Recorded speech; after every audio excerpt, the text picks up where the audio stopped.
बहुत समय पहले एक विशाल राज्य में राजा वीरेंद्र राज करते थे। वे बुद्धिमान और दयालु थे, लेकिन फैसले जल्दी कर लिया करते थे। राजा का दरबार बड़ा ही भव्य था, लेकिन कभी-कभी जल्दबाजी उनके लिए परेशानी का कारण बन जाती। राजमहल के बगीचे में एक सुंदर हरा तोता रहता था। यह कोई साधारण तोता नहीं था। वह मानव भाषा बोल सकता था और राजा से बातें करता।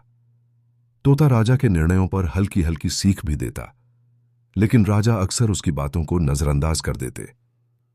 एक दिन दरबार में चोरी का मामला आया। राजा ने बिना जांच किए आरोपी को सजा दे दी। उसी शाम तोता राजा के पास आया और बोला, महाराज, पेड़ की शाखा से लटकता फल मीठा भी हो सकता है और जहरीला भी।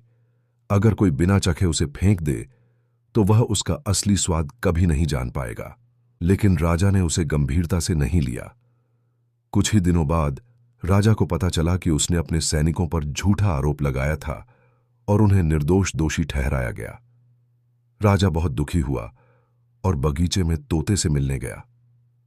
तोता मुस्कुराया और बोला, महाराज, निर्णय हमेशा तलवार से नहीं, तराजू से लेना चाहिए।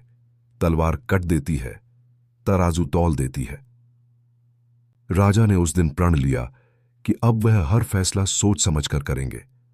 उन्होंने दरबार में सबकी राय लेनी शुरू की और धीरे धीरे प्रजा का विश्वास लौट आया। राज्य में फिर से शांति और खुशहाली फैल गई।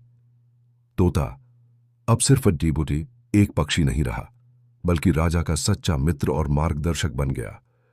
जब भी राजा किसी कठिनाई में फंसते, तोता धीरे से कान में बोल देता, महाराज, याद रखिए, जल्दबाजी इंसान को अंधा कर देती है और धैर्य उसके नेत्र खोल देता है।